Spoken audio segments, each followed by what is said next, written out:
हे ख्रिस्ता, आम्ही तुला भजतो आणि तुझी स्तुती करतो, कारण तुझ्या पवित्र क्रूसाद्वारे तू सर्व जगाचे तारण केले आहेस. ह्या दिवसांमध्ये आपण आधुनिक पापांवरती चिंतन करत आहोत. त्या आधुनिक पापांमध्ये सर्वप्रथम पर्यावरणाविरुद्ध पाप, समाजाविरुद्ध पाप, ख्रिस्त सभेविरुद्ध पाप आणि शांतीविरुद्धची पाप, ह्यावरती आपण चिंतन केलेलं आहे. आता आपण स्वतःकडे वळणार आहोत आणि स्वतः विरुद्ध केलेली पाप आणि आपल्या शरीराविरुद्ध केलेली पाप ह्याच्यावरती चिंतन करणार आहोत.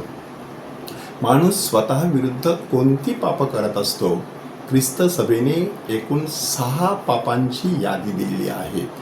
ही 6 बीजरूपी पाप आहेत किंवा किंबहुना 7 बीजरूपी पाप आहेत.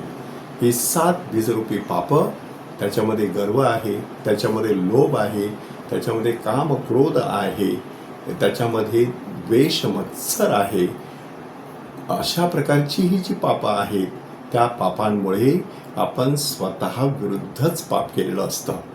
ही स्वतः विरुद्ध केलेली जी पापं असतात, त्यामुळे माणूस परमेश्वराच्या जवळ जाऊ शकत नाही.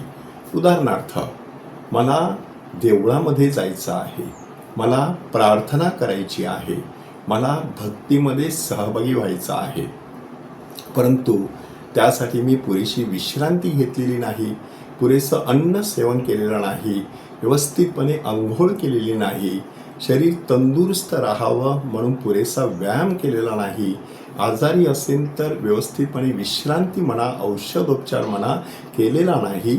अशा वेळेला माझं शरीर भक्तिरसामध्ये बुडू शकत नाही. ते बेचैन असतं, अस्वस्थ असतं. म्हणून स्वतः विरुद्धची पाप आणि देहाविरुद्धची पाप ह्यांच्यामध्ये अतिशय जवळचा परस्पर संबंध आहे. मी स्वतः विरुद्ध अशी पाप केल्यामुळे मी समाजासाठी उपयुक्त जीवन जगू शकत नाही. अशी पाप केल्यामुळे मी स्वतः आनंदी राहू शकत नाही. ही पाप केल्यामुळे आपोआपच मी आतमधून अपराधीपणाच्या भावनेने पोखरला जाऊ शकतो आणि त्यामुळे कार्य करण्यासाठी जे नैतिक धैर्य, जे मनोधैर्य लागतं, ते मी गमावून बसलेलो असतो. अशा पार्श्वभूमीवरती कार्य करण्यासाठी माझं पाऊल पुढे पडू शकत नाही, तर मी आपोआपच मागे ओढला जाऊ शकतो. कारण ते पाप मला मागे ओढत असतं की आदाम आणि एवा ह्यांनी पाप केल्यानंतर त्यांच्या लक्षात आलं की आपण नग्न आहोत, तर ते जाऊन झुडपात बसले. पाप माणसाला भित्र बनवत असतं, असुरक्षित बनवत असतं. म्हणून देहाविरुद्धची पाप, स्वतः विरुद्धची पाप माणसाने तपासून पाहिली पाहिजे.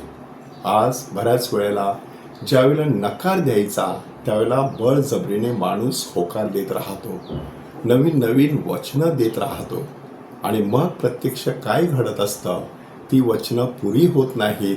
म्हणून अंतर्यामी दुर्बळ बनत जातो, लपून छपून जीवन जगण्याचा प्रयत्न करू लागतो आणि मग माणसाला जीवनात प्रगती करता येत नाही. आनंदाने राहण्याऐवजी भीतीच्या छायेमध्ये माणूस वावरत राहतो. समाजाविरुद्ध, आपल्या देशाविरुद्ध, आपल्या धर्माविरुद्ध, शांतीविरुद्ध, निसर्गाविरुद्ध पाप करत राहिल्याने माणूस आपोआपच दुबळा बनत राहतो. पाप माणसाला दुबळं बनवत असतं. म्हणून स्वतः विरुद्धचं असो की स्वतःच्या शरीराविरुद्धचं पाप असो, ते आपल्याला कसं दुबळं बनवत असतं त्याची जाणीव करून घ्यायची. एखाद्या पापांवरती विजय मिळवला की केवढी अंतर्यामी शक्ती निर्माण होते, तपासून पाहण्याचा प्रयत्न करायचा. त्या शक्तीने एक वेगळा आत्मविश्वास निर्माण होतो आणि तो आत्मविश्वास पुढे जाण्यासाठी ताकद देत असतो. ही कृपा आपल्याला ह्या दिवसांमध्ये मिळावी म्हणून परमेश्वराकडे दयेची याचना करूया.